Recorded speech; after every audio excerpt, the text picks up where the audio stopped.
சிவாய நம திருச்சிற்றம்பலம். நமது சிவ சிவ அன்பே சிவம் அறக்கட்டளையில் பயணம் செய்யும் அனைத்தடியாருக்கும் நேரு வணக்கம். இன்றைய சிறப்பு விருந்தினராக வந்திருக்கும் இலக்கியன் ஐயா அவர்களை குழுவின் சார்பாக வருக வருகின்ற வரவேற்கிறேன். அப்பு பஞ்சர் 2வது பகுதி ஐயா ஸ்டார்ட் பண்ணிக்கோங்க. நன்றி. உள்ளம் பெருங்கோவில் ஊனுடம்பு ஆலயம் வள்ளல் பிராணர்க்கு வாய் கோபுர வாசல் தெல்ல தெளிந்தார்க்கு சீவன் சிவலிங்கம் கள்ள புலனைந்தும் காணாமணி விளக்கு. அனைத்து அன்பு நெஞ்சங்களுக்கும் முதற்கண் வணக்கம். சென்ற மாதம் அக்குபங்சர் சார்ந்த முதல் பகுதியை பார்த்திருந்தோம். அதுல அக்குபங்சர்னா என்ன அப்படிங்கிறத தொடக்கத்துல பார்த்திருந்தோம். உடல் மின்காந்த சக்தியை உள்வாங்குகிறது.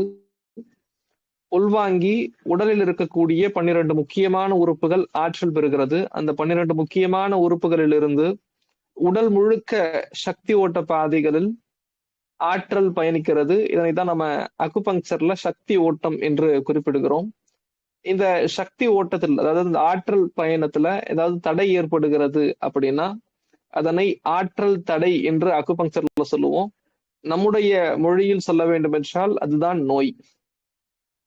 ஆக அந்த நோயை எப்படி சரி செய்யலாம் அப்படின்னா ஆற்றல் தடையை நீக்க வேண்டும் என்பது பற்றியெல்லாம் சென்ற வகுப்புல பார்த்திருந்தோம்.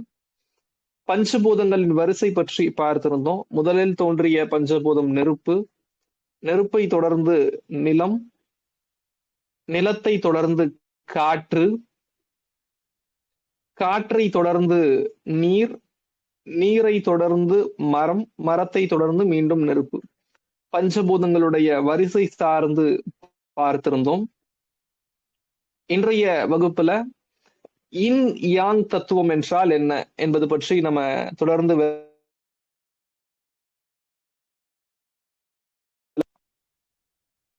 இன் யாங் என்றால் என்ன அப்படிங்கிறத பத்தி விளக்கமா பார்க்க போறோம். இன் யாங் தத்துவம் என்பது சீன தேசத்தின் ஒரு மிக முக்கியமான ஒரு தத்துவமாக இருக்கிறது. இங்க தமிழகத்தில் எப்படி பல வகையான கொள்கைகள் இருக்கிறதோ, உதாரணமா பௌத்தம் சார்ந்த கருத்துக்களை பின்பற்றக்கூடியவர்கள் பௌத்த மதத்தை பின்பற்றக்கூடியவர்களா இருப்பாங்க. சைவம் சார்ந்த கருத்துக்களை பின்பற்றக்கூடியவர்கள் சைவர்களாக இருப்பார்கள். இந்த மாதிரி சீன தேசத்துல இந்த இன் யாங் தத்துவத்தை பின்பற்றுவதற்கென்றே ஒரு தனி மக்கள் இருக்கிறார்கள். இது சீன தேசம்னு மட்டும் கிடையாது, உலகம் முழுக்க இந்த வழக்கம் இருக்கிறது. இந்த இன் யாங் தத்துவம் அப்படின்னா என்ன, இது எப்படி உருவாச்சு அப்படின்னு பார்க்கும்போது முதல்ல, அதாவது சில 100 ஆண்டுகளுக்கு முன்பாக சீன தேசத்துல ஒரு தீவு இருந்தது. அந்த தீவுக்குள்ள போன யாருமே வெளியே வந்தது கிடையாது. சில 100 ஆண்டுகளுக்கு முன்பாக சீன தேசத்துல ஒரு தீவு இருந்தது. அந்த தீவுக்குள் சென்ற யாருமே மீண்டும் திரும்பி வந்ததாக சரித்திரம் இல்லை. அப்போ அந்த நாட்டுடைய மன்னர் ஒரு அறிவிப்பை கொடுக்கிறாரு. அந்த அறிவிப்பு என்ன அப்படின்னா, அந்த தீவிற்குள் சென்று யார் உயிரோடு திரும்பி வருகிறீர்களோ அவர்களுக்கு ஒரு மிகப்பெரிய பரிசு காத்திருக்கிறது என்கிற ஒரு அரிய வாய்ப்பை மன்னர் கொடுக்கிறாரு. அதனை ஏற்றுக்கொண்ட அந்த நாட்டினுடைய படை வீரன் என்ன செய்யறாரு அப்படின்னா, அந்த காட்டுக்குள்ள போறாரு. ஒரு வாரத்துல வந்துருவாங்க அப்படின்னு நினைச்சாங்க எல்லாருமே, வரல. 1 மாதம் ஆகுது, வரல. 1 வருடம் ஆகுது, மீண்டும் வரவே இல்லை. சரி, என்னதான் ஆச்சு அப்படிங்கறது தெரிஞ்சுக்கணும் அப்படிங்கிறதுக்காக அந்த நாட்டினுடைய படை வீரர்கள் எல்லாம் சேர்ந்து அந்த தீவுக்குள்ள போறாங்க. அந்த தீவுக்குள் செல்லும் போது உள்ளே சென்ற அந்த படை வீரன் கிடைக்கவில்லை. அந்த படை வீரன் காணவே இல்லை. ஆனால் அந்த படை வீரன் எழுதி வைத்து விட்டு சென்ற சில குறிப்புகள் கிடைக்கிறது. அந்த படை வீரன் எழுதி வைத்து விட்டு சென்ற சில ஓலைச்சுவடிகள் மாதிரியான குறிப்புகள் கிடைக்கிறது. அந்த குறிப்புகளை எடுத்து என்னதான் எழுதியிருக்காங்க அப்படின்னு வாசிச்சு பார்க்கறாங்க. அப்படி வாசித்து பார்க்கும்போது முழுக்க அந்த சுவடியில் இருக்கக்கூடிய கருத்துக்கள் முழுக்க மிக மிக அரியதான அருமையான கருத்துக்கள், வாழ்க்கைக்கு தேவையான கருத்துக்கள். அந்த கருத்துக்களை தான் இன் யாங் தத்துவம் என்று ஒரு வடிவம் கொடுத்து நம்ம பயன்படுத்துறோம். ஆக இந்த இன் யாங் தத்துவம் என்ன நமக்கு சொல்லித் தருது அப்படின்னு பார்த்தா, இந்த இன் யாங் தத்துவத்தை தெளிவா புரிந்து கொள்ளும் போது ஆஹ் இரண்டு நபர்களுக்கு இடையே வரக்கூடிய பிரச்சனை, பண பிரச்சனை, குடும்பத்தில் ஏற்படக்கூடிய பிரச்சனைகளை கூட ஓரளவுக்கு நம்மால் அதை புரிஞ்சு சமாளிக்கக்கூடிய திராணியை நம்மால் ஏற்படுத்திக் கொள்ள முடியும். இந்த இன் யாங் தத்துவம் என்ன சொல்லுது அப்படின்னா, எதிர் எதிர் தன்மைகளின் இசைவான இணக்கம்தான் ஒரு முழுமையை ஏற்படுத்தும் என்கிறது.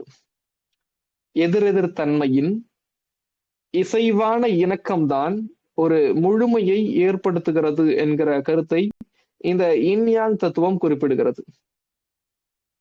இது இன்னும் எப்படி தெளிவா புரிஞ்சுக்கிறது அப்படின்னா, ஒரு இரவு இருக்கிறது.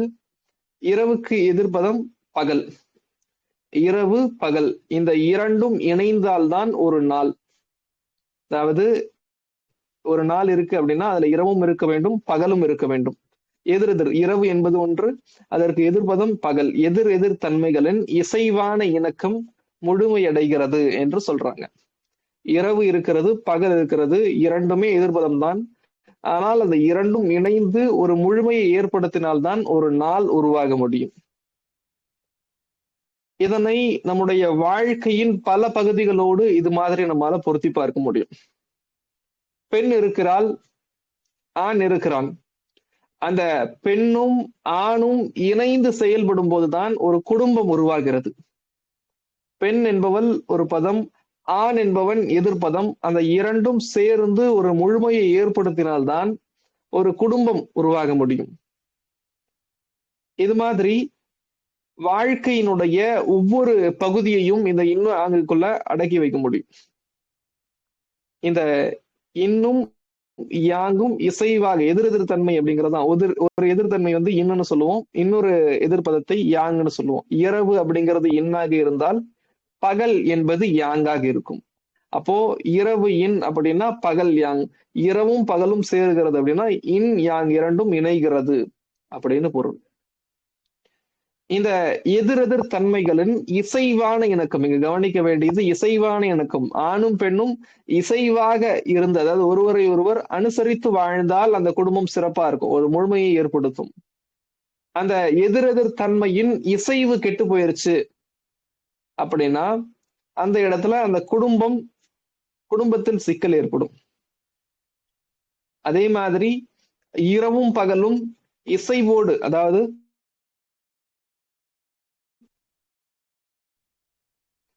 இரவும் பகலும் இசைவாக இருக்கிறது அப்படின்னா ஒரு நாள் முழுமையடையும். இந்த இரவு பகலின் இசைவு கெட்டு போனது என்றால் உலகத்தில் பருவகாலம் தொடங்கி எல்லா செயல்பாடுகளிலும் பல்வேறு மாற்றங்கள் ஏற்படும். ஆக எதிரெதிர் தன்மைகளின் இசைவான இணக்கம் முறையா இருக்கணும். இதுல இன் யாங்கா என்ன சொல்லலாம் அப்படின்னா, இன் அப்படின்றது இரவா இருந்தா யாங் அப்படிங்கிறது பகலாக இருக்கும். இன் என்பது இரவாக இருந்தால் யாங் அப்படிங்கிறது பகலாக இருக்கும். பெண் தன்மை என்பது பெண் தன்மை என்பது இன்னாக இருந்தால் ஆண் தன்மை என்பது யாங்காக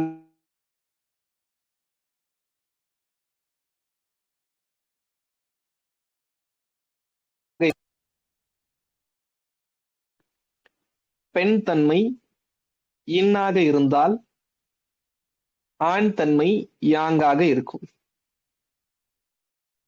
வரவு என்பது இன்னாக இருந்தால் செலவு என்பது யாங்காக இருக்கும். எப்படி இங்க வரவு செலவை போய் இன் யாங்னு சொல்ல முடியும் அப்படிங்கிற சந்தேகம் எழலாம். இங்க நம்ம புரிந்துக்க வேண்டிய ஒரு விடயம் என்ன அப்படின்னா, நமக்கு வரவு என்று ஒன்று நிகழ்ந்தால் அதற்கேற்றார் போல் செலவு என்று ஒன்று நிகழ வேண்டும். ஆக வரவு செலவு சரிவர நிகழ வேண்டும்.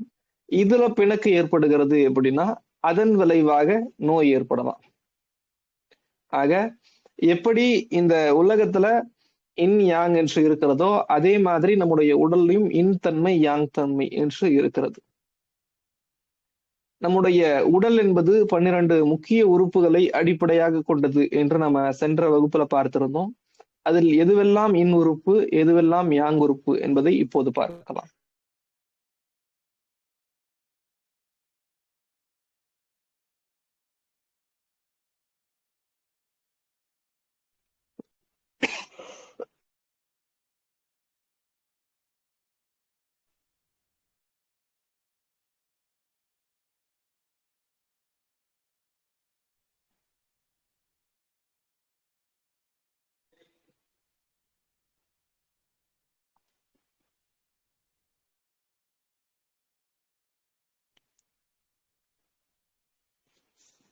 நம்முடைய உடல்ல மர மூலகம் சார்ந்த உறுப்புகள் 2, ஒன்று கல்லீரல், இன்னொன்று பித்தப்பை. மர மூலகம் தொடர்பான இன் உறுப்பு கல்லீரல், மர மூலகம் தொடர்பான யாங் உறுப்பு பித்தப்பை. நெருப்பு மூலகம் தொடர்பான இன் உறுப்புகள் இதயம் மற்றும் இதய மேலுறை.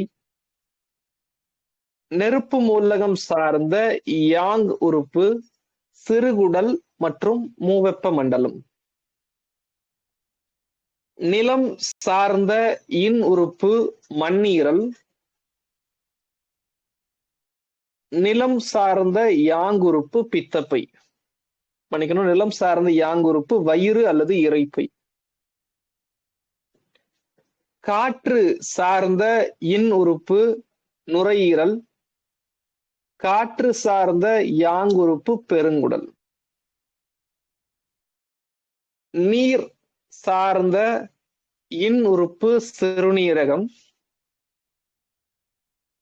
நீர் சார்ந்த யாங் உறுப்பு சிறுநீர்ப்பை.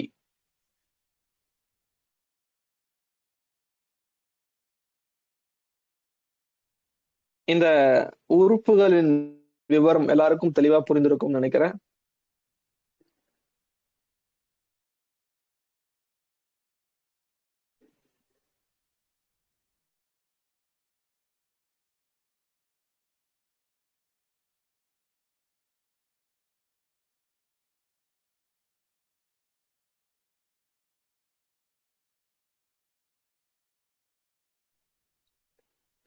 அடுத்தபடியாக 10 கோட்பாடு என்கிற கோட்பாடுகளை பற்றி நம்ம பார்க்க போறோம். இந்த 10 கோட்பாடு நமக்கு எப்படி உதவி செய்யும் அப்படின்னு பார்க்கும்போது, நாம ஒரு நபரை பார்த்து அவருடைய உடல்ல எந்த நோய் ஏற்பட்டிருக்கிறது என்பதை புரிந்து கொள்ள இந்த 10 கோட்பாடு நமக்கு பயன்படுகிறது. இந்த 10 கோட்பாடுகளில் ஒவ்வொன்றா 10 கோட்பாடுகள் நம்ம முழுமையா பார்த்து முடிக்கும் போது நமக்கு தெளிவா புரியும். ஒரு நபர் நம்ம கிட்ட வராங்க அப்படின்னா அவருடைய உடல்ல எந்த பஞ்சபூதம் பாதிக்கப்பட்டிருக்கிறது என்பதை கண்டுபிடிக்க இந்த 10 கோட்பாடு நமக்கு பேருதவி செய்யும். இப்போது 10 கோட்பாட்டை பார்க்கலாம்.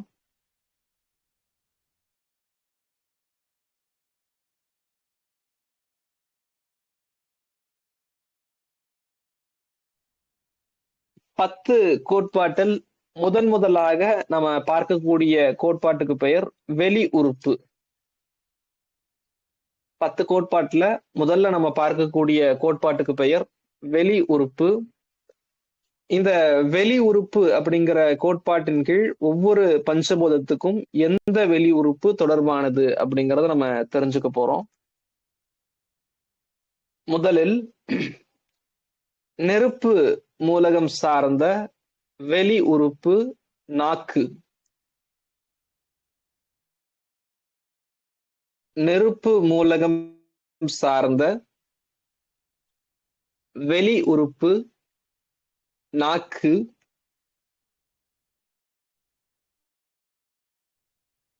நில மூலகம் சார்ந்த வெளி உறுப்பு உதடு. நில மூலகம் சார்ந்த வெளி உறுப்பு உதடு. காற்று மூலகம் சார்ந்த வெளி உறுப்பு மூக்கு. காற்று மூலகம் சார்ந்த வெளி உறுப்பு மூக்கு. நீர் மூலகம் சார்ந்த வெளி உறுப்பு காது. நீர் மூலகம் தொடர்பான வெளி உறுப்பு வந்து காது.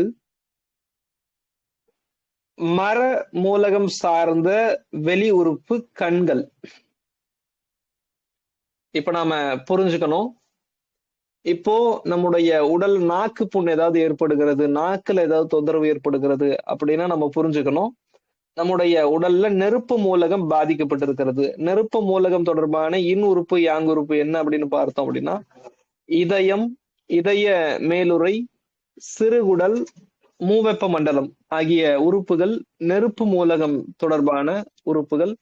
அப்போ இந்த உறுப்புகள்ல ஏதாவது தொந்தரவு ஏற்படுகிறது அப்படின்னா அதன் விளைவாக நாக்குல புண்ணு ஏற்படலாம். நில மூலகம் சார்ந்த வெளி உறுப்பு உதடு அப்படின்னு பார்த்திருக்கிறோம். நில மூலகம் சார்ந்த உள்ளுறுப்புகள், அதாவது இன் உறுப்பு என்பது மண்ணீரல், யாங் உறுப்பு இரைப்பை. அப்போ ஒரு நபருக்கு மண்ணீரல், இரைப்பை ஆகிய உறுப்புகளில் ஆற்றல் குறைவாக இருந்தால் அதன் விளைவாக உதட்டுல ஏதாவது தொந்தரவு ஏற்படலாம். அதே மாதிரி காற்று மூலகம் சார்ந்த வெளி உறுப்பு மூக்கு. காற்று மூலகத்தின் இன் உறுப்பான நுரையீரல், யாங் உறுப்பான பெருங்குடல் ஆகிய உறுப்புகள்ல ஏதாவது ஆற்றல் குறைவு ஏற்படுகிறது அப்படின்னா அதன் விளைவாக நமக்கு மூக்குல தொந்தரவு ஏற்படலாம். நீர் மூலகம் சார்ந்த வெளி உறுப்பு காது. காது சார்ந்த ஏதாவது தொந்தரவு ஏற்படுகிறது அப்படின்னா நம்முடைய உடல்ல நீர் மூலகம் சார்ந்த உள்ளுறுப்புகளான சிறுநீரகம், சிறுநீர்ப்பை ஆகிய உறுப்புகளில் ஆற்றல் குறைவு ஏற்படுகிறது அப்படின்னா நீர் மூலகம் சார்ந்த தொந்தரவுகள் ஏற்படும். அதே மாதிரி மர மூலகம் சார்ந்த வெளி உறுப்பு கண்கள். நம்முடைய உடல்ல மர மூலக பாதிப்பு, அதாவது மரமூலகத்தின் இன் உறுப்பான கல்லீரல், யாங் உறுப்பான பித்தப்பை ஆகிய உறுப்புகளில் ஆற்றல் குறைவு ஏற்படுகிறது அப்படின்னா அதன் விளைவாக நமக்கு கண் சம்பந்தப்பட்ட தொந்தரவு ஏற்படலாம். இன்னைக்கு நாம் காணக்கூடிய கிட்ட பார்வை, தூரப்பார்வை மாதிரியான தொந்தரவுகள் எல்லாமே மரமூலகம் சார்ந்த பாதிப்பு, அதனால வரக்கூடியதுதான். அடுத்தபடியாக நாம் பார்க்க போகிற இரண்டாவது கோட்பாடு நிறம் தொடர்பானது. நாம் பார்க்கக்கூடிய இரண்டாவது கோட்பாடு நிறம் தொடர்பானது.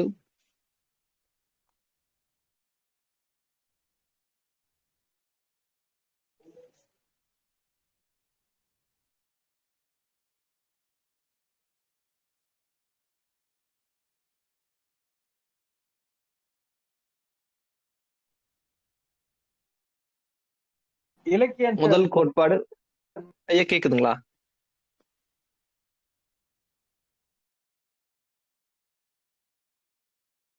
முதல் கோட்பாடு வெளி உறுப்பு சார்ந்து பார்த்திருந்தோம். அதாவது நெருப்பு மூலகம் சார்ந்த வெளி உறுப்பு நாக்கு, நில மூலகம் சார்ந்த வெளி உறுப்பு உதடு, காற்று மூலகம் சார்ந்த வெளி உறுப்பு காது, மன்னிக்கணும் மூக்கு, நீர் மூலகம் சார்ந்த வெளி உறுப்பு காது, மர மூலகம் சார்ந்த வெளி உறுப்பு கண்கள். இவை அனைத்தும் வெளி உறுப்புகள். அடுத்தபடியாக இரண்டாவது கோட்பாடு நிறம் தொடர்பானது. ஒரு நிறத்தை வைத்து நமக்கு ஏற்படக்கூடிய நோயை எந்த பஞ்சபூதம் சார்ந்த பாதிப்பு அப்படிங்கிறத நம்மால கண்டறிய முடியும். இதுதான் இரண்டாவது கோட்பாடு. இப்போ நிறத்தை பற்றி பார்க்கலாம்.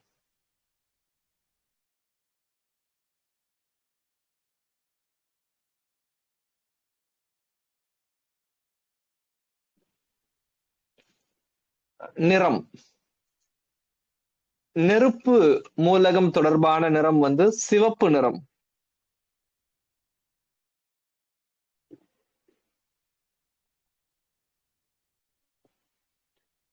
நெருப்பு மூலகம் தொடர்பான நிறம் வந்து சிவப்பு நிறம். நில மூலகம் தொடர்பான நிறம் மஞ்சள் நிறம். காற்று மூலகம் தொடர்பான நிறம் வெள்ளை நிறம். நீர் மூலகம் தொடர்பான நிறம் கருப்பு நிறம். மரம் தொடர்பான நிறம் பச்சை நிறம். மீண்டும் ஒரு முறை சொல்கிறேன். நெருப்பு சம்பந்தப்பட்ட நிறம் வந்து சிவப்பு நிறம். நிலம் சம்பந்தப்பட்ட நிறம் மஞ்சள் நிறம். காற்று தொடர்பான நிறம் வந்து வெள்ளை நிறம். நீர் தொடர்பான நிறம் வந்து கருப்பு நிறம். மரம் தொடர்பான நிறம் வந்து பச்சை நிறம். இப்போ நம்முடைய உடல்ல சிவப்பு நிறத்துல ஏதாவது தொந்தரவு தெரிகிறது, தோல்ல சிவப்பு சிவப்பா தடிப்புகள் தெரிகிறது, இல்ல வாந்தி சிவப்பு நிறத்துல வருது, சிறுநீர் கழிக்கும் போது சிவப்பு நிறம் தெரிகிறது, மலத்துல சிவப்பு நிறம் தெரியுது, அல்லது பெண்களுக்கு உதிரப்போக்கு அதிகமா போகுது, இந்த மாதிரி சிவப்பு நிறத்துல எந்த தொந்தரவெல்லாம் நமக்கு தெரிகிறதோ அவை அனைத்தும் நெருப்பு மூலகம் சார்ந்த பாதிப்பு. அதே மாதிரி நம்முடைய உடல்ல மஞ்சள் நிறத்தில் என்னவெல்லாம் தெரிகிறதோ அவை அனைத்தும் நில மூலகம் சார்ந்த பாதிப்பு. மஞ்சள் நிறத்துல வாந்தி வருது, சளி மஞ்சள் நிறத்துல வருது, சிறுநீர் மஞ்சள் நிறத்துல கழியுது. இவை அனைத்துமே நில மூலகம் சார்ந்த பாதிப்பு. நம்முடைய உடல்ல வெள்ளை நிறத்தில் என்னவெல்லாம் தெரிகிறதோ அவை அனைத்தும் காற்று மூலகம் சார்ந்த பாதிப்பு. உதாரணமா தோல்ல தேமல் ஏற்படுகிறது, வெள்ளை முடி வருகிறது, வெள்ளைப்படுதல், பெண்களுக்கு வெள்ளைப்படுதல் அதிகமா இருக்கு. இது மாதிரி வெள்ளை நிறத்துல என்னவெல்லாம் தொந்தரவு நமக்கு தெரிகிறதோ அவை அனைத்துமே காற்று மூலகம் சார்ந்த பாதிப்பு. அடுத்தபடியா நீர் மூலகம் சார்ந்த நிறம் கருப்பு நிறம். நம்முடைய உடலில் கருப்பு நிறத்தில் என்ன பாதிப்புகள் எல்லாம் தெரிகிறதோ அவை அனைத்துமே நீர் மூலகம் சார்ந்த பாதிப்பை குறிக்கக்கூடியது. மலத்தில் கருப்பு நிறம் தெரிவது, தோலில் கருப்பு நிற புண்கள் அல்லது தடிப்புகள் ஏற்படுவது, இது மாதிரியான தொந்தரவு எல்லாமே நீர் மூலகம் சார்ந்த பாதிப்பு. மர மூலகம் சார்ந்த நிறம் பச்சை, வாந்தி பச்சை நிறத்துல வருது அப்படின்னா அது மர மூலகம் சார்ந்த பாதிப்புன்னு அர்த்தம். சரி, இந்த இடத்துல நம்ம முக்கியமா இன்னொரு விடயத்தையும் புரிந்து கொள்ள வேண்டும். எப்போதுமே அக்குபங்சர்ல ஒருவருக்கு நாம சிகிச்சை கொடுக்கணும் அப்படின்னா நம்ம என்ன செய்யணும் அப்படின்னா, 2 பஞ்சபூதங்களை இணைத்து அதற்குரிய புள்ளிகளை தேர்வு செய்து சிகிச்சை கொடுக்க வேண்டும். நம்முடைய உடல்ல ஒரு தொந்தரவு ஏற்படுகிறது அப்படின்னா ஏதாவது பாதிக்கப்பட்ட 2 பஞ்சபூதங்களை இணைத்து அதை தொடர்பு படுத்தக்கூடிய ஒரு அக்குபங்சர் புள்ளியில சிகிச்சை கொடுக்கணும். இப்போ இங்க நம்ம என்ன பண்ண போறோம் அப்படின்னா, ஒரு நபருக்கு உதட்டுல புண் இருக்கு அப்படின்னு வச்சுக்கோ. ஒரு நபருக்கு உதட்டில் புண் இருக்கிறது. எந்த நிறத்துல இருக்கு அப்படின்னா சிவப்பு நிறத்துல இருக்கிறது. ஒரு நபருக்கு உதட்டில் சிவப்பு நிறத்தில் புண் இருக்கிறது.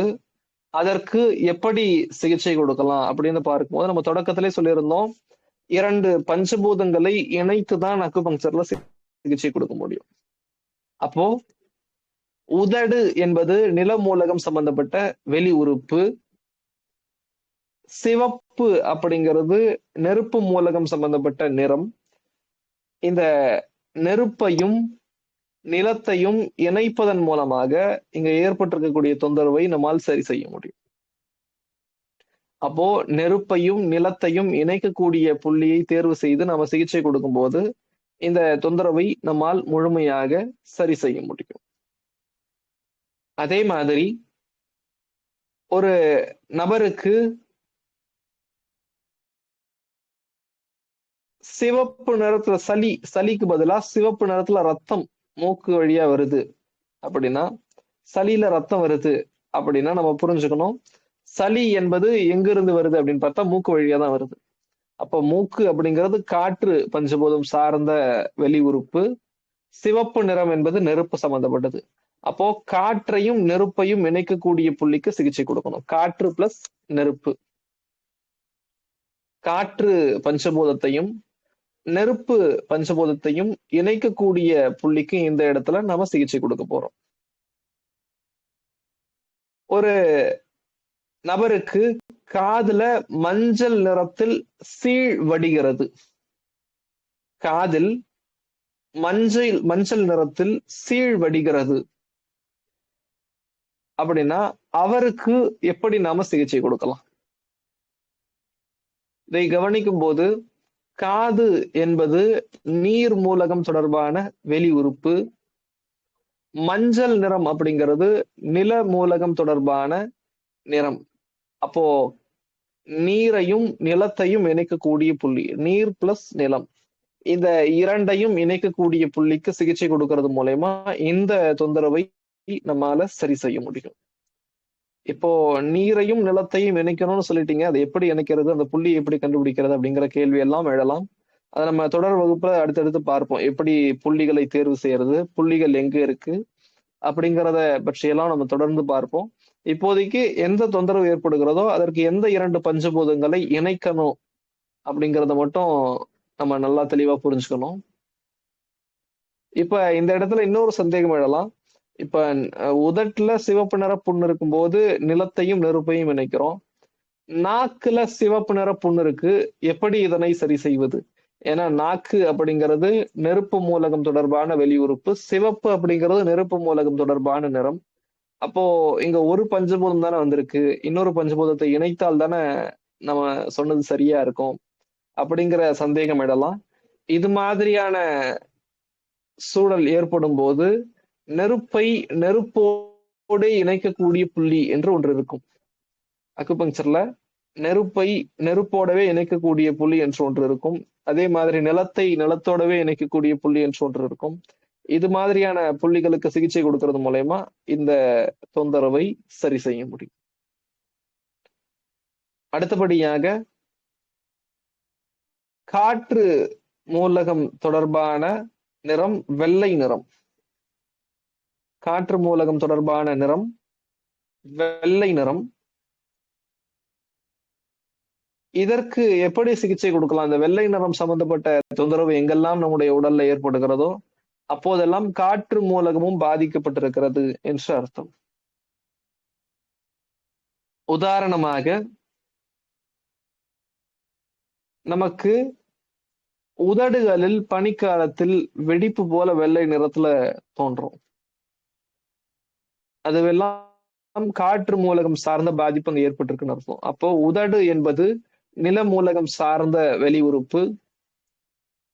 வெள்ளை நிறம் அப்படிங்கிறது காற்று மூலகம் தொடர்பான நிறம். அப்போ நிலத்தையும் காற்றையும் இந்த இடத்துல இணைக்கணும். நாக்கு புண், அதாவது நாக்குல ஏற்படக்கூடிய புண் வெள்ளை நிறத்துல சில நேரங்கள்ல ஏற்படும். அப்படி ஏற்படுகிறது அப்படின்னா நாக்கு என்பது நெருப்பு மூலகம் சார்ந்த வெளி உறுப்பு. வெள்ளை நிறம் அப்படிங்கிறது காற்று மூலகம் சார்ந்த நிறம். காற்றையும் நெருப்பையும் இந்த இடத்துல நம்ம இணைச்சுக்கிறோம். நீர் மூலகம் சார்ந்த நிறம் கருப்பு நிறம். கருப்பு நிறத்துல நம்முடைய உடல்ல எந்த தொந்தரவு தோன்றினாலும் அது நீர் மூலகம் சார்ந்தது. மர மூலகம் சார்ந்த நிறம் பச்சை நிறம். பச்சை நிறத்துல நம்முடைய உடல்ல எந்த தொந்தரவு தோன்றினாலும் அது மர மூலகம் சார்ந்த பாதிப்பு என்பதை நாம் புரிந்து கொள்ள வேண்டும்.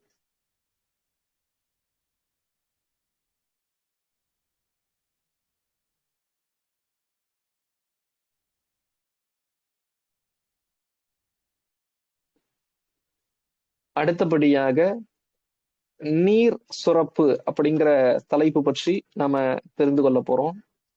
ஒவ்வொரு பஞ்சபூதம் சார்ந்த நீர் சுரப்பை பற்றியும் நாம பார்க்க போறோம். முதல்ல நெருப்பு மூலகம் தொடர்பான நீர் சுரப்பு என்ன அப்படின்னா வியர்வை. நெருப்பு மூலகம் தொடர்பான நீர் சுரப்பு வியர்வை.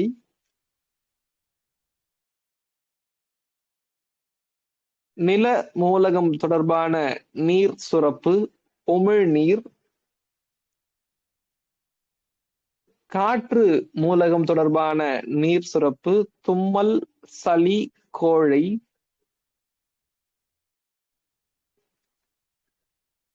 நீர் மூலகம் சார்ந்த நீர் சுரப்பு சிறுநீர், விந்து, மாதப்போக்கு.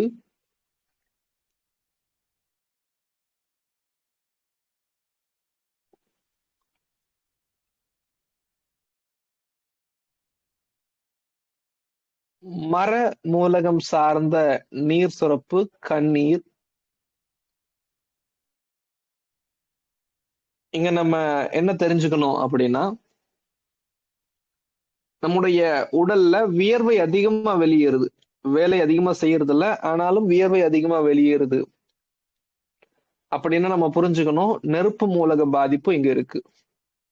உடல் செயல்பாடு மிக மிக அதிகமா இருக்கு, ஆனா வியர்வையே வர்றதில்ல அப்படின்னாலும் புரிஞ்சுக்கணும், நம்முடைய உடல்ல நெருப்பு மூலகம் சார்ந்த பாதிப்பு இருக்கிறது. நிலம் சார்ந்த நீர் சுரப்பு உமிழ்நீர். நம்ம வயிற்றுல அதாவது நிலம் சார்ந்த உள்ளுறுப்பு வயிறு என்று பார்த்திருந்தோம். நம்ம உண்ணும் போது உணவை உமிழ்நீரோடு கலந்து சாப்பிடும் போது அந்த உமிழ்நீர், அதாவது நிலம் மூலகம் சார்ந்த நீர் சுரப்பு உமிழ்நீராக இருக்கிறது, நிலம் மூலகம் சார்ந்த உள்ளுறுப்பு வயிறாக இருக்கிறது. அந்த உமிழ்நீர் வயிற்றுக்கு ஒரு செய்தி அனுப்பும். உதாரணமா இட்லி சாப்பிடுறோம் அப்படின்னா, இன்றைக்கு இந்த நபர் இட்லி சாப்பிடுறாரு, இத்தனை இட்லி சாப்பிடுறாரு, இதனை செரிமானம் செய்வதற்கு நீ தயாராக இரு என்று வயிற்றுக்கு உமிழ்நீர் செய்தி அனுப்பும். அதனாலதான் நிலம் மூலகம் சார்ந்த நீர் சுரப்பாக உமிழ்நீரை நாம் கருதுகிறோம். காற்று மூலகம் சார்ந்த நீர் சுரப்பு தும்மல், சளி, கோழை. அப்போ நமக்கு தும்மல், சளி, கோழை இந்த தொந்தரவுகள் ஏதாவது ஏற்படுகிறது அப்படின்னா காற்று மூலகத்திற்கு சிகிச்சை கொடுக்க வேண்டும் என்று அர்த்தம்.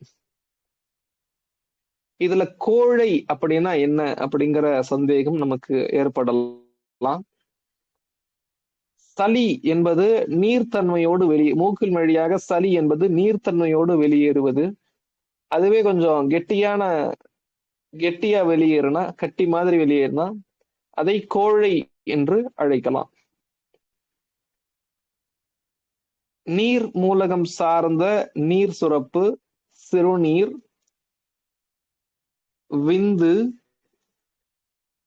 மாதப்போக்கு.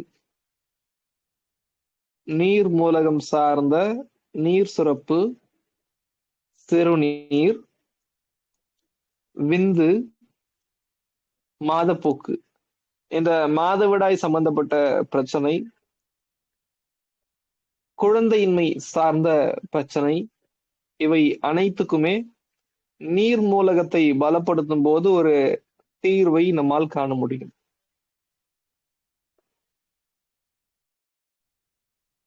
அதே மாதிரி மர மூலகம் சார்ந்த நீர் சுரப்பு கண்ணீர். மர மூலகம் சார்ந்த நீர் சுரப்பு கண்ணீர்.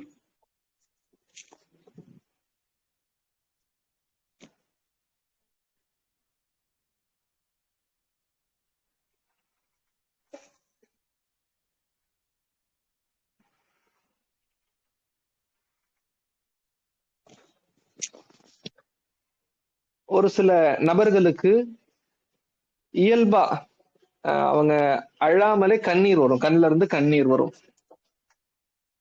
இது மாதிரியான நபர்களுக்கு மர மூலகம் பாதிக்கப்பட்டிருக்கிறது என்பதை நாம் புரிந்து கொள்ள வேண்டும். மர மூலகம் சார்ந்த நீர் சுரப்பு கண்ணீர்.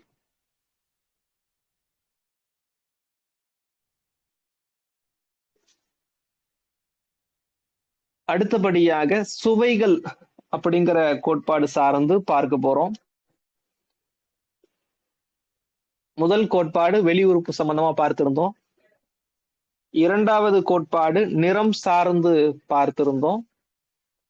மூன்றாவது கோட்பாடு நீர் சுரப்பு சார்ந்து பார்த்திருந்தோம்.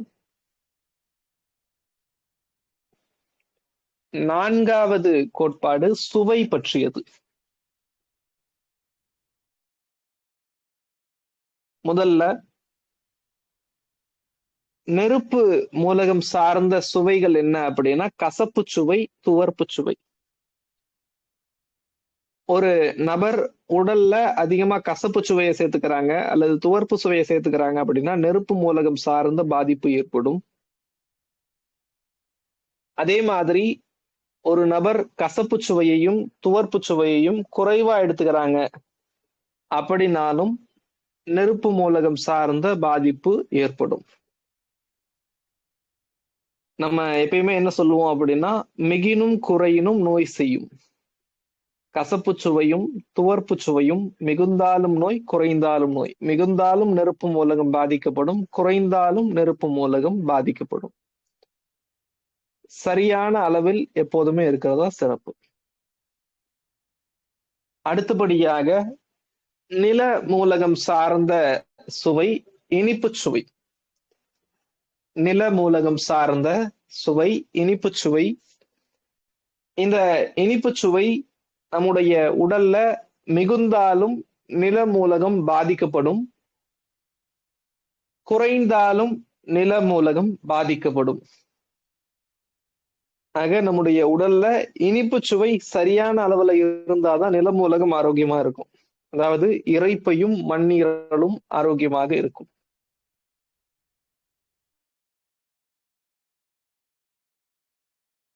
காற்று மூலகம் சார்ந்த சுவை காரச்சுவை.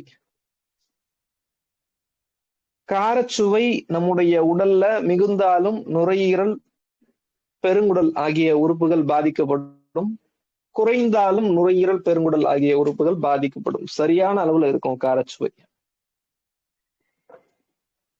அடுத்தபடியாக நீர் மூலகம். நீர் மூலகம் சார்ந்த சுவை உப்பு சுவை.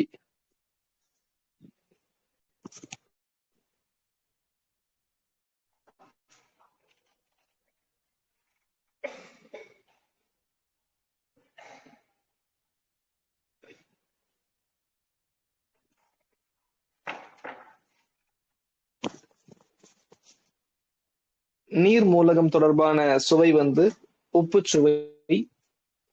இந்த உப்புச்சுவை என்பது நம்முடைய உடல்ல மிகுந்திருந்தாலும் நோய், குறைந்திருந்தாலும் நோய்.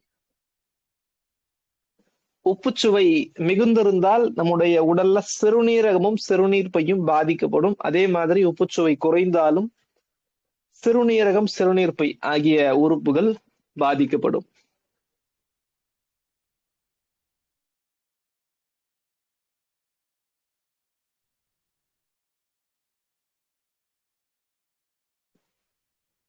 மர மூலகம் சார்ந்த சுவை புளிப்பு சுவை.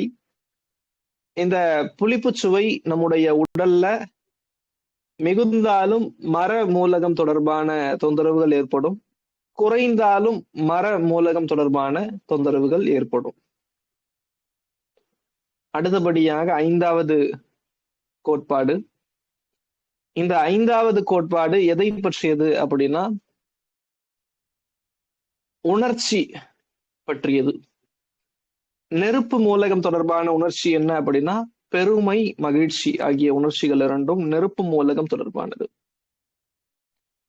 நில மூலகம் தொடர்பான உணர்ச்சி கவலை, மன உளைச்சல்.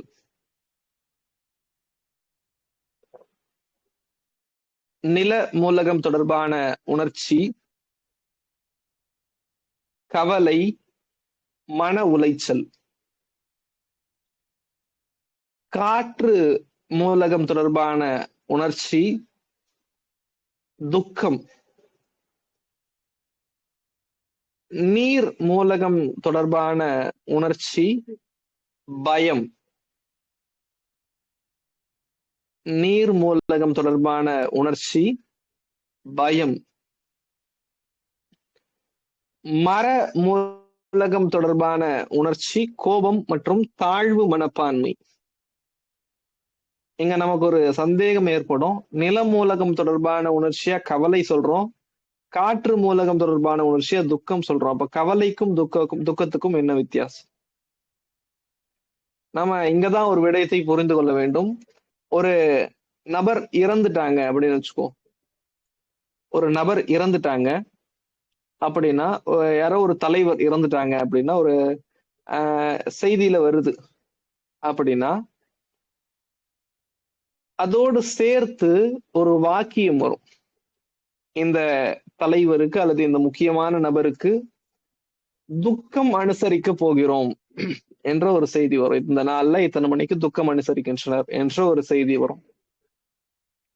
அந்த இடத்துல கவலை அனுசரிக்கின்றனர் என்ற ஒரு வாக்கியம் வருமான்னு கேட்டா வராது. துக்கம் அனுசரிக்கின்றனர் என்றுதான் வரும். அதே மாதிரி உங்களுடைய நண்பரோ உங்களுக்கு தெரிந்தவரோ யாரோ ஒருத்தர் இருக்காங்க அப்படின்னா, அவருடைய முகம் சோர்வுற்று இருக்கிறது அப்படின்னா, ஏன் கவலையா இருக்க அப்படின்னு தான் கேட்போம். ஏன் துக்கமாக இருக்கிறாய் என்று கேட்க மாட்டோம். அதிகமா கேட்க மாட்டோம். ஏன் அப்படின்னா, ஒரு நெடிய கால தொந்தரவுக்கு துக்கம் என்று பெயர், ஒரு குறுகிய கால சிக்கலுக்கு கவலை என்று பெயர். ஒரு குறுகிய காலத்துக்கு ஏற்படுகிறது அப்படின்னா கவலை என்று நாம் சொல்லலாம். அதே நீண்ட காலத்துக்கு இருக்கிறது என்று சொன்னால் அதை துக்கம் என்று நாம் சொல்லலாம். ஆக நில மூலகம் தொடர்பான உணர்ச்சி வந்து கவலை, காற்று மூலகம் தொடர்பான உணர்ச்சி துக்கம்.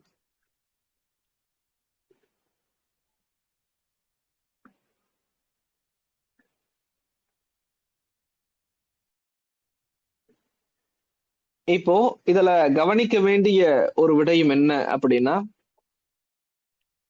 இங்க ஒவ்வொரு உணர்ச்சியுமே ஒரு பஞ்சபூதம் தொடர்பா இருக்கு.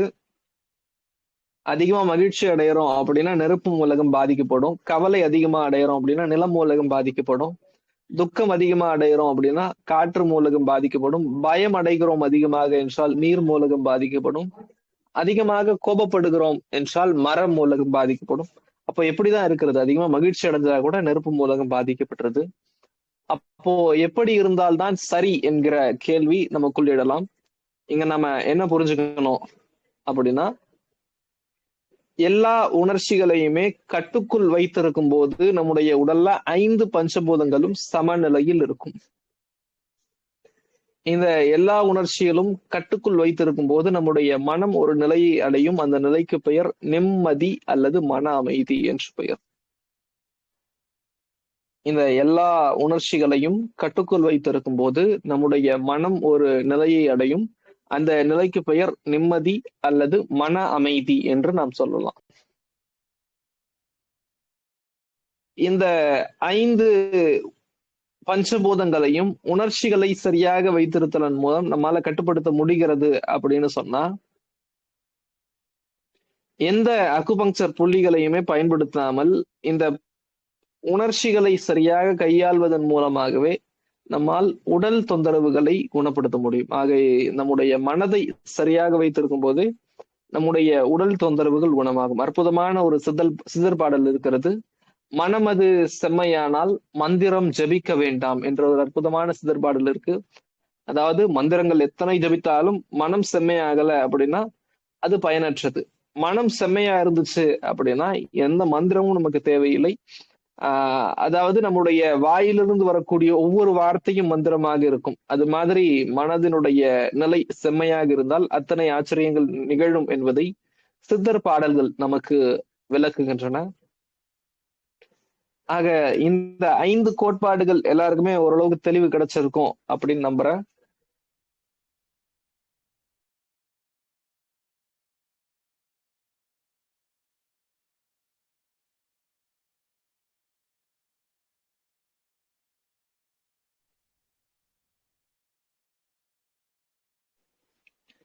இந்த 5 கோட்பாடுகளை மீண்டும் ஒரு முறை திருப்புதல் செய்து கொள்ளலாம். தொடக்கத்துல வெளி உறுப்பு சார்ந்து பார்த்திருந்தோம். நெருப்பு மூலகம் தொடர்பான வெளி உறுப்பு நாக்கு என்று பார்த்திருந்தோம். நில மூலகம் தொடர்பான வெளி உறுப்பு உதடு. காற்று மூலகம் தொடர்பான வெளி உறுப்பு மூக்கு. நீர் மூலகம் தொடர்பான வெளி உறுப்பு காது, மர மூலகம் தொடர்பான வெளி உறுப்பு கண்கள் என்று பார்த்திருந்தோம். அடுத்தபடியா நிறம் சார்ந்து பார்த்திருந்தோம். நெருப்பு மூலகம் தொடர்பான நிறம் சிவப்பு நிறம், நில மூலகம் தொடர்பான நிறம் மஞ்சள் நிறம், காற்று மூலகம் தொடர்பான நிறம் வெள்ளை நிறம், நீர் மூலகம் தொடர்பான நிறம் கருப்பு நிறம், மர மூலகம் தொடர்பான நிறம் பச்சை நிறம் என்று பார்த்திருந்தோம். அடுத்ததா நீர் சுரப்பு பற்றி பார்த்திருந்தோம். நெருப்பு மூலகம் தொடர்பான நீர் சுரப்பு வியர்வை, நில மூலகம் தொடர்பான நீர் சுரப்பு உமிழ்நீர், காற்று மூலகம் தொடர்பான நீர் சுரப்பு சளி தும்மல் கோழை, நீர் மூலகம் தொடர்பான நீர் சுரப்பு சிறுநீர் விந்து மாதவிடாய் குருதி, மர மூலகம் தொடர்பான நீர் சுரப்பு கண்ணீர் என்பதை பற்றியெல்லாம் பார்த்திருந்தோம். அடுத்தபடியா சுவை பற்றியும் பார்த்திருந்தோம். நெருப்பு மூலகம் தொடர்பான சுவை கசப்பு துவர்ப்பு, நில மூலகம் தொடர்பான சுவை இனிப்பு சுவை, காற்று மூலகம் தொடர்பான சுவை காரச்சுவை, நீர் மூலகம் தொடர்பான சுவை உப்புச்சுவை, மர மூலகம் தொடர்பான சுவை புளிப்பு சுவை என்று பார்த்திருந்தோம். அடுத்தபடியாக உணர்ச்சிகளை பற்றி பார்த்திருந்தோம். நெருப்பு மூலகம் தொடர்பான உணர்ச்சி மகிழ்ச்சி தாழ்வு மனப்பான் மகிழ்ச்சி பெருமை ஆகியவை பார்த்திருந்தோம். நில மூலகம் தொடர்பான உணர்ச்சி கவலை மன உளைச்சல். அதே மாதிரி காற்று மூலகம் தொடர்பான உணர்ச்சி துக்கம், நீர் மூலகம் தொடர்பான உணர்ச்சி பயம், மர மூலகம் தொடர்பான உணர்ச்சி கோபம் தாழ்வு மனப்பான்மை என்று பார்த்திருந்தோம். இந்த 5 கோட்பாடுகளும் நம்முடைய உடல் நோய்கள் எந்த இடத்துல எந்த பஞ்சபூதத்தால் ஏற்படுகிறது என்பதை புரிந்து கொள்ள மிக மிக இன்றியமையாத ஒன்றாக இருக்கின்றன. ஆக இன்றைய பாடம் எல்லாருக்கும் தெளிவா இருந்திருக்கும் நம்புறேன். இன்றைய பாடம் இனிதே நிறைவடைகின்றது.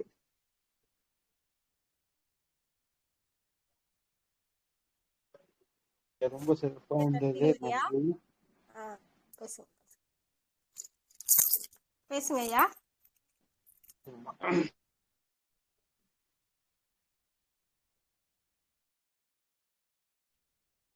நன்றிங்கம்மா, நன்றி. இந்த வாய்ப்பினை எனக்கு ஏற்படுத்திய சிவ அன்பே சிவம் அறக்கட்டளைக்கு நெஞ்சம் நிறைந்த நன்றிங்கம்மா, நன்றி. ரொம்ப ஒரு அருமையான வகுப்புன்னு தான் சொல்லணும். ரொம்ப யூஸ்ஃபுல்லான விஷயங்கள்லாம் நிறைய சொல்லியிருக்கீங்க ஐயா. இம்ப்ளிமெண்ட் பண்ணுறதுக்கு ரொம்ப இது பண்ணணும், டைம் எடுத்துக்கும் கொஞ்சம். ஸோ அவ்வளோ விஷயங்கள் இன்னைக்கு ஒரே நாளில் இவ்வளோ விஷயங்கள் சொல்லிட்டீங்க. ஸோ ரொம்ப நன்றி. அண்ட் இன்னொரு வாட்டி இதை எப்படி சரி பண்ணுறது அப்படின்னு கொஞ்சம் சொல்லுங்க ஐயா.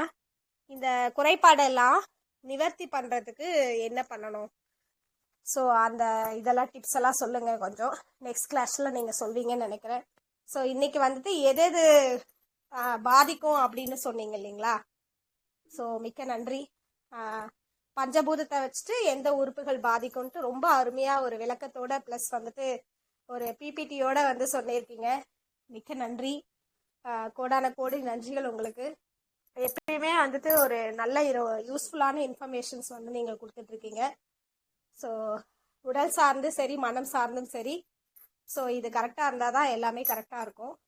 ஸோ மிக்க நன்றிகள் ஐயா. டவுட்ஸ் இருந்தால் கேட்டுக்கலாங்க ஐயா.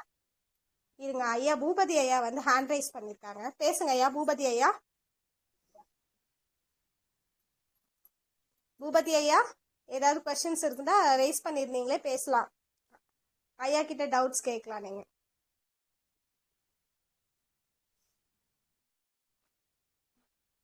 கண்ணகி அம்மா பேசுங்க. ஐயா வணக்கம் ஐயா. வணக்கங்கம்மா. ஐயா அந்த நாக்குல அப்படி கொப்பள மாதிரி வருதுங்கல்லங்க ஐயா? ஆமாங்கம்மா. எது எது எந்த மூலகம் பாதிக்கப்பதனால அது வருதுங்க ஐயா? நம்ம பார்த்தோம் இல்லைங்களாங்கம்மா, நாக்கு அப்படின்னாலே நெருப்பு சம்பந்தப்பட்டது. கொப்பளம் ஏற்படுது அப்படின்னா மரம் உள் பக்கமா, அதாவது நெருப்பும் மரமும் பாதிக்கப்பட்டிருக்குங்கம்மா. அந்த இடத்துல நெருப்பு மூலமும் மர மூலமும் பாதிக்கப்பட்டிருக்கு. சரிங்க. எப்படி சரி பண்றது? அதாவது இன்றைய வகுப்பு நான் புள்ளி சொல்லிடுறேன்.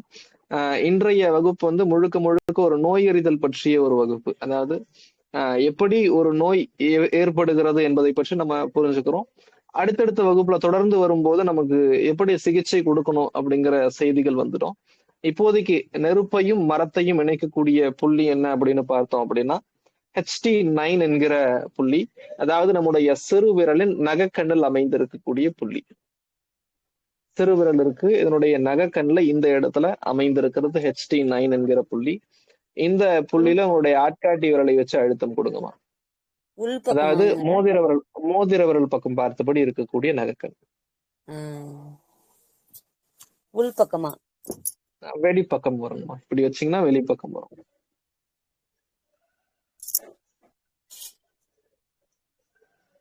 இந்த நகக்கண்ல நீங்க அழுத்தம் கொடுக்கலாங்கம்மா.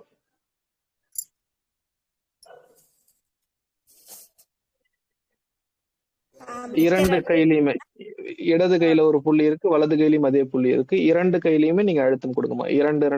ரெண்டு கையிலயுமே அழுத்தம் கொடுங்கம்மா. அம்மா பாத்துக்கிட்டீங்களா கண்ணகி அம்மா? பாத்துக்கிட்டேங்க ஐயா. அப்ப இந்த காற்று மூலம் பாதிக்கப்பட்டதுனால வெண்மைன்னு சொன்னீங்க, அது என்னதுங்கய்யா? வெள்ளை நிறத்துல நமக்கு ஏற்படக்கூடிய தொந்தரவுகள் எல்லாமே காற்று மூலகம் சம்பந்தமான பாதிப்புங்கம்மா. உதாரணமா சிலருக்கு தோல்ல வெள்ளை நிறத்துல நிறமாற்றம் ஏற்படும், வெள்ளைப்படுதல், இந்த மாதிரி உடல்ல என்னெல்லாம் வெள்ளை நிறத்துல தொந்தரவு தெரிகிறதோ அவை அனைத்துமே காற்று மூலகம் தொடர்பான பாதிப்புங்கம்மா. அப்போ நம்முடைய உடல்ல வெண்மை சார்ந்த ஒரு பாதிப்பு இருக்குன்னு நம்ம புரிஞ்சுக்கணும். காற்று மூலகத்தை நம்ம பலப்படுத்தணும் அப்படிங்கறத நம்ம புரிஞ்சுக்கணும்மா. நன்றிங்க. வெள்ளை நிறமாக சளி எல்லாம் வருது அப்படின்னாலும் அது காற்று சம்பந்தம் தான் இல்லைங்க ஐயா? ஆமாங்க. சின்ன குழந்தைங்களுக்கு எல்லாம் வந்து முடி வெள்ளையாங்குது, அதுவும் காற்று மூலம் பாதிக்கப்பட்டிருக்குங்க ஐயா? ஆமாங்கம்மா, காற்று மூலகம் பாதிக்கப்பட்டிருக்கு. அப்ப அது சரி பண்ணனா சரியாகுமாங்க ஐயா? அதாவது நாட்கள் எடுக்குங்கம்மா. அதாவது வெள்ளை முடி ஏற்படுது அப்படின்னா மட்டும் இது வந்து நாட்கள் எடுக்கும். ஆனா சரி பண்ணலாம். சரி பண்ணக்கூடிய ஒரு விடயம் தான். ஆனா நாட்கள் எடுக்கும். 6 மாதமாவது எடுக்கும். அப்படிங்களா? நன்றிங்க. இப்பெல்லாம் சின்ன குழந்தைங்களுக்கு கூட வருதுங்க ஐயா? கொடுக்கலாங்கம்மா. சிகிச்சை கொடுக்கும்போது சரி செய்யலாம். LU5 அப்படிங்கிற அக்குபங்சர் புள்ளி இருக்கு. அது வெள்ளை முடிக்கு பயன்படுத்தும் போது நல்ல மாற்றம் தெரியுங்கம்மா. LU5 அப்படிங்கிற அக்குபங்சர் புள்ளி நம்ம அடுத்தடுத்த வகுப்புல அதை சார்ந்தும் பார்ப்போம். வெள்ளை முடி வருது அப்படின்னா LU5 அப்படிங்கிற புள்ளிக்கு சிகிச்சை கொடுக்கலாங்கம்மா நம்ம. லங்ஸ்? ஆமாங்கம்மா, லங்ஸ்ல இருக்கக்கூடிய 5வது புள்ளி. சரிங்க, மிக்க நன்றிங்க. நன்றி.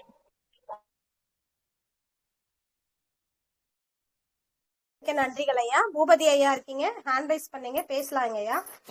கேள்விகள் இருந்தா கேட்கலாம். முத்துகிருஷ்ணன் ஐயா. ஐயா வாழ்க வளமுடன் அம்மா. வாழ்க வளமுடன் ஐயா. பேசுங்க ஐயா. வணக்கம் ஐயா. வணக்கம் வணக்கம். என்னுடைய பேர் முத்துகிருஷ்ணன், சிங்கப்பூர்ல இருந்து பேசுறேன் ஐயா. உங்களுடைய இன்னைக்கு தான் நான் வந்து உங்களுடைய போட்டோவையும் பார்த்தேன், உங்களுடைய பேச்சையும் கேட்டேன். உங்களுடைய மருத்துவத்தை விட உங்களுடைய தமிழ் வந்து ரொம்ப இனிமையா இருக்கு. அதுக்கு நான் முதல்ல நன்றி சொல்லிக்கிறேன். ஏன்னா வந்து உண்மையான தமிழ பேச்சை கேட்கறதுக்கு நாங்கெல்லாம் கொடுத்து வச்சிருக்கோம். அதான் உண்மை. எந்த விதமான கலப்பும் சொல்லணும்னு நினைச்சா நீங்களே சொல்லிட்டீங்க. கண்டிப்பா கண்டிப்பா இது ஒரு முக்கியமான எந்த விதமான கலப்பும் இல்லாம இன்றைக்கு தமிழ் பேசுறதுங்கிறது வந்து 1000ல் 1, அது கூட இல்லைன்னு சொல்ல முடியும். அந்த அளவுக்கு நீங்க ரொம்ப சிறப்பா, எந்த விதமான கலப்பு சொற்களும் இல்லாம ரொம்ப சிறப்பா கொடுத்தீங்க, அந்த விஷயத்த கொடுத்தீங்க.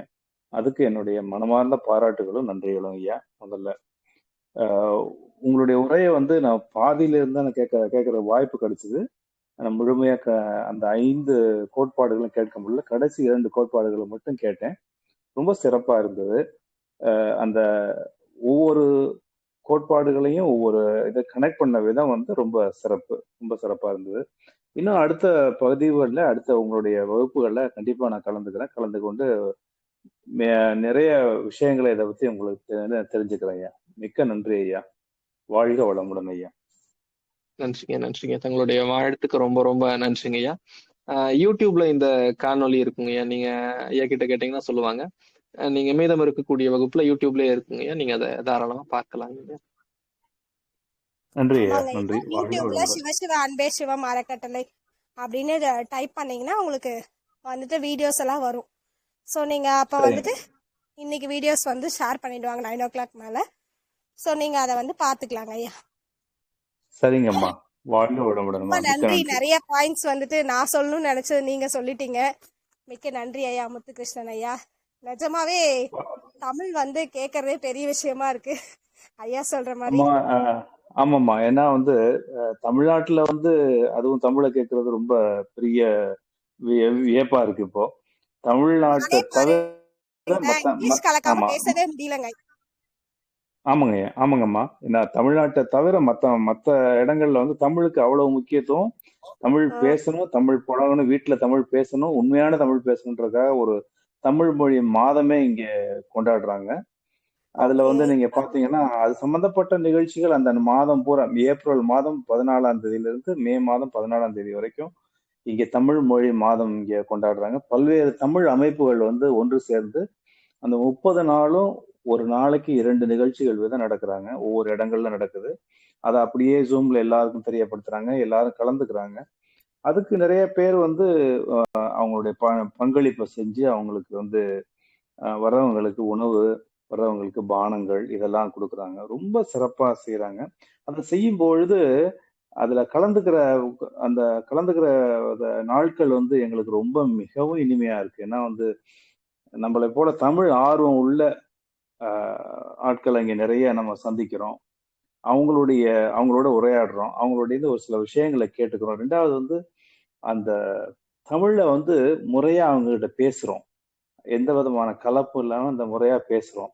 அப்படி இருக்கும்போது அந்த தமிழுக்குள்ள மகத்துவம் அவ்வளவு அருமையா தெரிய வருது.